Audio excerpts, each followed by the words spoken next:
पाहुणं फणस आलं आहे घरी. भाजीसाठी आईने कापायला घेतलं. तिच्या एकटीच्याने काही होत नव्हतं. मग म्हटलं चला आपणही थोडा हातभार लावूया. टोचत ग काट्यांचं. भाजीसाठी फुल नाही फुलाची पाकळी मदत केली आणि समाधान वाटलं. तेवढाच थोडासा खारीचा वाटा घेतल्यासारखा.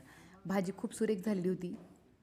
फणसाची भाजी आणि ज्वारीची भाकरी खात होते मी. माझ्यासाठी स्पेशल डाएट आहे. तुम्हाला तर माहितीच आहे कारण काय. भाजी खाऊन झाल्यानंतर आम्ही गेलो शेंगा उपटण्यासाठी. मी नाही, घरातले. शेंगा उपटून झाल्या. 2 दिवस लागले फार फार तर. ते पण उन्हात गेला नाही कोणीच, त्यामुळे 2 दिवस लागले.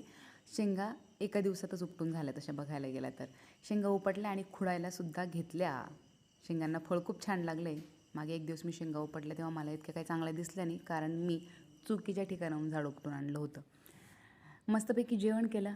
शेंगा काही ज्या ज्या उपटल्या आहेत त्या सगळ्या वाळायला घातल्या आणि आईचं चाललं होतं, थोडा अंगणात हरभरा पण टाकलेला होता, तर मग त्यावरनं ती ट्रॅक्टर फिरवत होती. माझ्या आईला सगळं येतं. ट्रॅक्टर येतो, गाडी येते, 4 व्हील, 2 व्हील अजून ट्राय नाही केली तिने, पण चालवू शकते एवढा कॉन्फिडन्स तिच्यात आहे. तर तिचं चाललं होतं खाली हरभरा चेपवण्याचं काम आणि तो भुईमुगाचा पाला जो आहे तो शेतात नेऊन टाकायचा होता. हे असं आहे भुईमुगाचं समोरचं वावर आणि काही तयार केलेलं वावर हे आहे. मग शेंगा थोड्या